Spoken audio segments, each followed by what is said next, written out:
afternoon, everyone. This is Fiona from Leo Moon Arts. Today we're going to have a bit of an impromptu sort of a play around with some alcohol inks. We're going to do a flower similar to this one. I'm just going to do this on the opposite side of this one. This was just something I was playing around with before. I have actually done these on a much larger scale, and I haven't done them on a smaller scale. I did do another video, but I wasn't in frame, so that's no good to you guys. So what I'm doing is I'm just going to flip this one over and I'll start again. Supplies that we will need for this: you'll need a paintbrush. I've got my little pot that I use for my isopropyl alcohol. So I'll be using isopropyl alcohol, a paintbrush, my little container for my isopropyl. I've got some, this is a Couture Creations alcohol ink pearl gold. This is actually my favourite gold to use for these types of projects. I find this one flakes really nicely. I do have the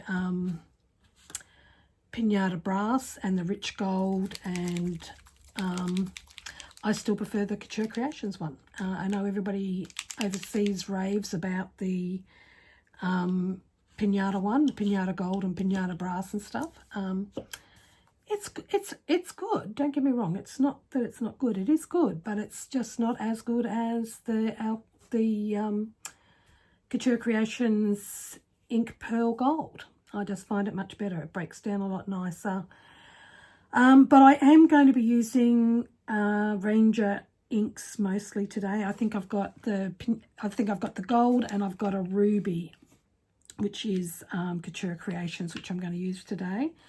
The other colours, I've got a few colours out, but I'm not sure which ones I'm going to. I'll probably definitely use the Sunshine Yellow. I also have out Wild Plum, Boysenberry Stream, Butterscotch, and Cobalt. They were the colours I picked, but I'm not even sure. I'm thinking I might go with the Glacier instead of the Cobalt this time. And now where to start? Do I start from the light end or do I start from the dark end? So these are the questions that we need to ask ourselves. So, excuse me, I'm just going to have a drink of my cup of tea. So I've got my cup of tea here as well, ready to go today. I've got a bit of a funny throat. I've been a bit sick. So I also have this, it was a hair curler. It used to have a brush on the end of it that pops up. I've taken the brushes off. This is a Vidal Sassoon one. I think I paid around $50 for it, and I think I might have bought it at Priceline or Price Attack or somewhere like that. I like this one because it has 3 settings. It's got a cool setting, a 1 and a 2. Now, I do use the heat settings on this sometimes for some of my work, but when I use the heat settings on this, I'm making sure that it's only for a very short amount of time, and I'm not keeping it focused in the one spot. If you use the heat settings, it can warp your paper, because as we know, our paper is plastic. So that's something just to be aware of. So 99.9% of the time, I will just use my cool setting on this. I really enjoy using this one. I know that over in America, they have some other brands of ones that they use. We can't get those here in Australia, but this brand, this Vidal Sassoon one, and the model number on it is, let me have a look, VS Sassoon model number VS808, and I can't read this very well, mind you, because yeah, VS8080A, and it's this is an 800 watt appliance, so you do not want anything above 800 watts. You can, don't get me wrong, you can use them. I do have a 1200 watt curler as well, but it's too powerful, and it just makes doing things so much harder. If you can get something around the 600 watts, which is I think the same, I think the ones that they use, that a lot of the Americans use, is actually only 600 watts, but this one's 800 watts, and it's quite easy to use and quite good to use. You could also do this flower that we're going to do with a puffer. Now I have a few different sorts. So this one's the Couture Creations one. This one's much smaller. This is great if I'm doing little jobs, but this is a slightly bigger job. You could use the Ranger one.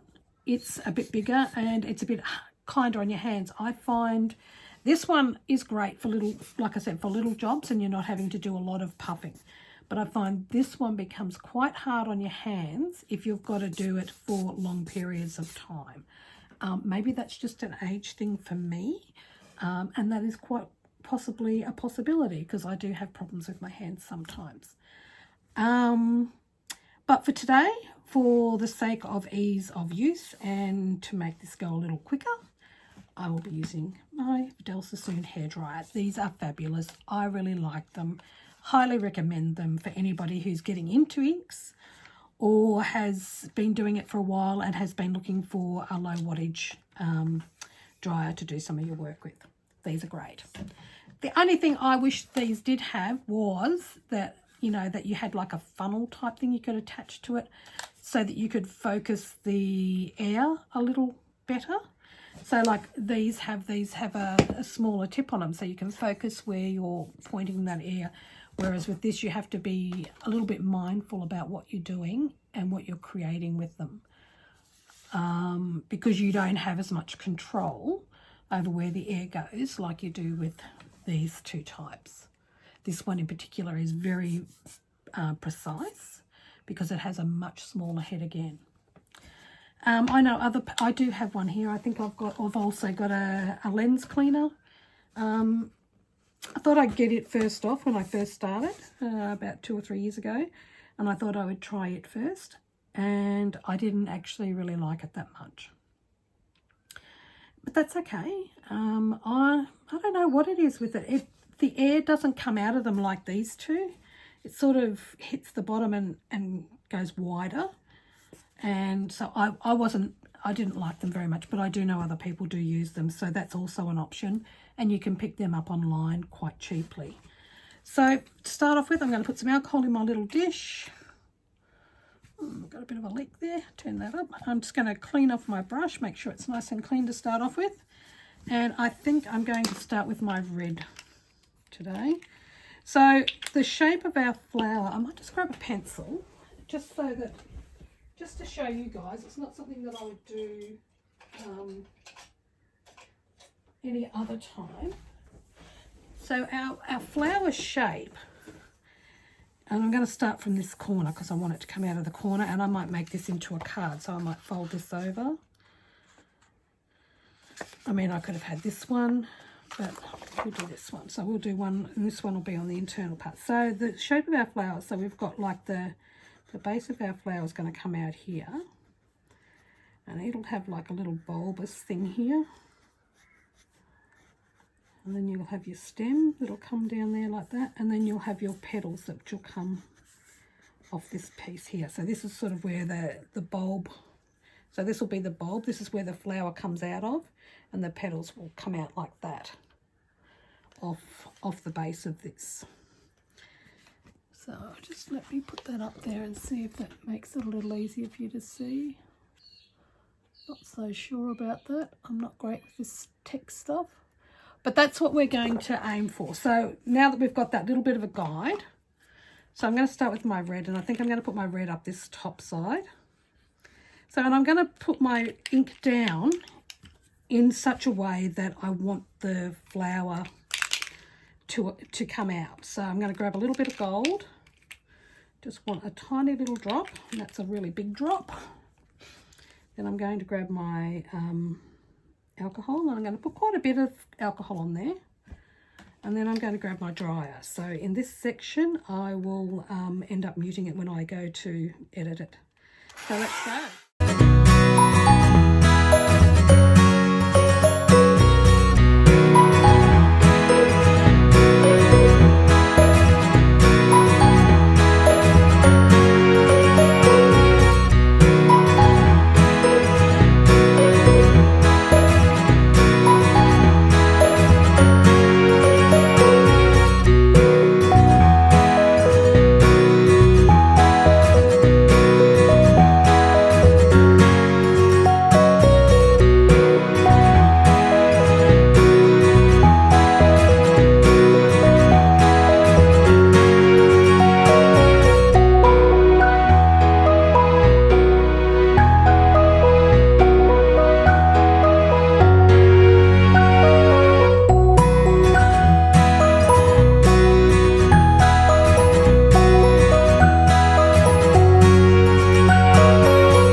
there's our first petal.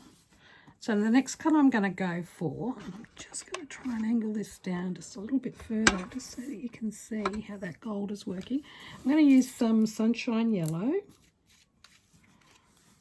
And I'm going to bring it from this centerpiece, and I'm going to overlap it over that last flower. I just want enough on there to cover. I'm not going to put any gold in this one just yet. I'm just going to have a look and see how we go with this. I'm just going to fill in those spots where I want that yellow to be. And then we're going to start again with our hairdryer. Now I'm going to grab the edge of the paper just so that I've got a little bit of control over where some of this is going. I can actually manipulate this at this stage while it's like it is, and just make sure that all those parts that I want to be covered are going to get covered. Okay, I'll have some of the gold come across from the red there as well. Okay, so let's get back to the drying side of this. I'll put a little bit more alcohol on, and then we'll start.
Part, it almost looks a bit like a rose at the moment, you know, like a rose that's partially opening up.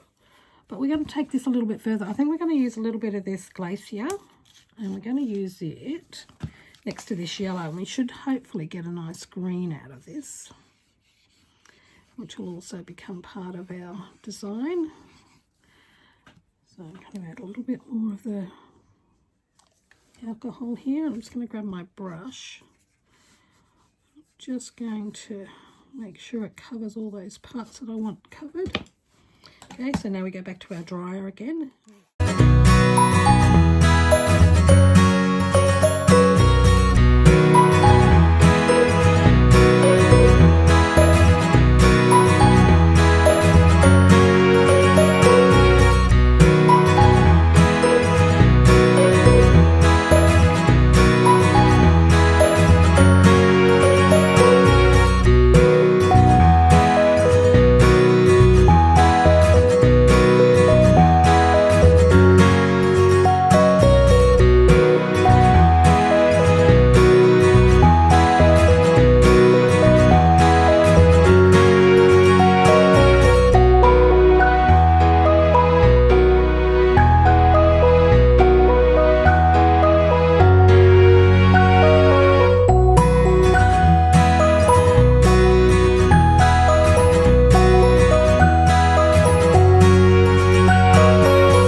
completion of our petals. Now, if I wanted to, I could go back in and put some more gold in through these two center ones, but I don't think it really needs it. But I am going to just take my brush and just move this green around a little bit and just lift out some of this over here because it's gone a little bit muddy.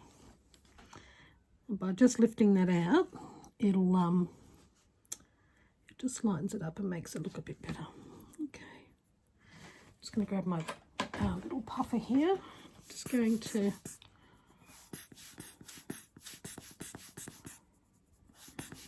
so by using the little puffer, I'm now just creating some lines in my work where I'm putting the alcohol on, where I'm putting the alcohol onto the ink there.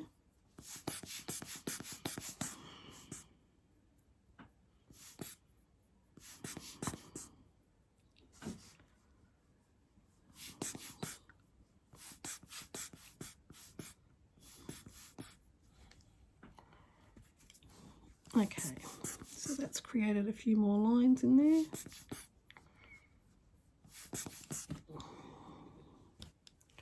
Let's clean my brush off, and I might do a little bit of work in this one here. Just creating some lines in this orangey one. And you'll notice I try and bring the lines up from the bottom of my piece.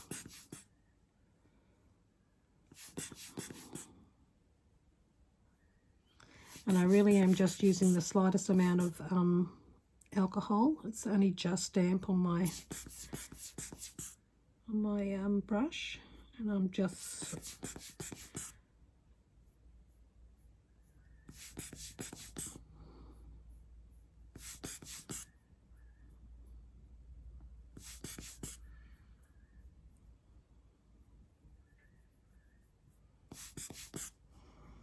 okay, so that'll do on that.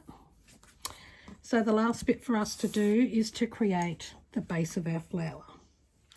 So to do that, I'm going to use a little bit of gold, and I've just got alcohol on my brush, and I'm just going to grab some gold off the side of the, so we're wanting this gold to come up around the sides of the flower a little bit, and into the base of it a little bit.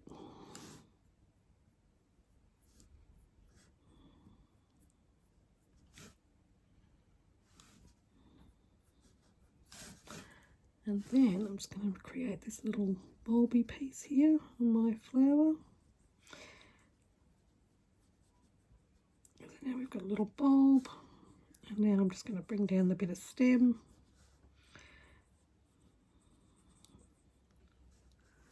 Oops, am I in frame? Sorry about that, guys. So what I've done is I've brought some of the ink up around here. Just going to dip my brush into the alcohol again. I'm just going to, and I'm really just taking the stuff that's on the outside of this nib here. So I'm just adding little bits of gold, and I'm just bringing some of it up into this, and I'm just creating that little bulb piece here on the flower where it's all come out of. And here's our stem that's coming down here. And you've got to remember, this is an abstract piece. This is not meant to be a representation of a real flower. This is just my version of a flower that I have created before. I'm just going to bring a few bits up here, and look, we're done. I don't know what you think of this, guys, but I think it's quite pretty. This would make a nice focal point if you made smaller ones to go on some, whether it be scrapbooking or to create an ephemera with. If you're after something that's really bright and bold, this could look really spectacular. So the choice is yours as to which colours you use in this project. The colours that I use, I'll just run through them again. That was Couture Creations Alcohol Ink Pearl Gold, Couture Creations Ruby, that's just a plain alcohol ink, Sunshine Yellow from Ranger, some Wild Plum from Ranger, Glacier from Ranger, and they were all the colours that we used. So our red and our yellow, this was our yellow here, so our red and our yellow created this orangey colour, and then the yellow that was on this side created this green with the blue that we had here. So we had a blue, and we had our yellow and green, and our yellow, so those two make our green. And then on this side, we've got a little bit of purple that comes in here. The only other thing that I would suggest you to do if you're going to use this in an art project is you need to seal it. The reason I say you need to seal it is because alcohol inks are not light fast. So I'll see if I've got some in here to be able to show you some of the stuff that I use. Right, give me 2 seconds. I'll just pause this for a moment and then I'll come right back and show you what I use. I'm back again. I've been digging around out in my varnishes and stuff. So Crystal Coat Gloss Varnish. This is a Helmer's one. This can be used to seal your inks, but make sure you follow the directions really well. Make sure you do it in a well ventilated area. If you have this too close, it can change the colour sometimes. It can also create like little spots on your piece of artwork. So I would definitely test it first before you use it. One that I have used before is the Duramax Semi-Gloss Clear Coat. This works really well. I've never had any problems with it when I've used it. In terms of it will seal the product. It'll seal my project quite well. The problem that I do have with this is it's sometimes not very even when it sprays. So that's something you do need to be a little bit aware of. So sometimes when you're spraying with the Duramax, sometimes it's not even. Dulux, sorry, Duramax. This is pretty good though. It's also good for indoors and outdoors is the other thing that I like about this one. So I just make sure I give it an extra few coats. If I'm using this one, and I really check to see where that spray has actually gone on. My favourite ones to use are the Krylon brand ones. So when I use Krylon, currently at the moment I don't have any Couture varnish. So I normally use their Couture. So if I'm going to sell a piece of my artwork, I will use Krylon Couture varnish, 3 coats to start off with. Then I will get the Krylon Gallery Series UV Archival, and then I'll put a couple of coats of this on. Sometimes if I'm wanting a really glossy finish on it, I will use this triple thick glaze. And I'll put a couple of coats on this on, and it works really well. That system works really well for me. I like this archival one because it's non-yellowing. It prevents against a range of things, so that damp, fading, dirt, moisture, discoloration. It's a UV stabilizer in it. It can be removed if your piece needs to be fixed up in any way. Protects acrylics, watercolours, oil pastels, coloured pencils and oils. But I have used this on my alcohol inks as well, but I use it only after I've put a sealer coat on of Couture varnish first. So if I don't have Couture, I'll use the Dulux Duramax. There is another brand from Bunnings called White Knight. I haven't seen it in Bunnings for a while, but I haven't gone and looked either. But I did hear somebody saying a few weeks ago that the White Knight is no longer available in at Bunnings. It too was a really great sealer for alcohol inks. So quite often if I couldn't get Couture, because there was a shortage of Couture varnish there for a while, I got the White Knight.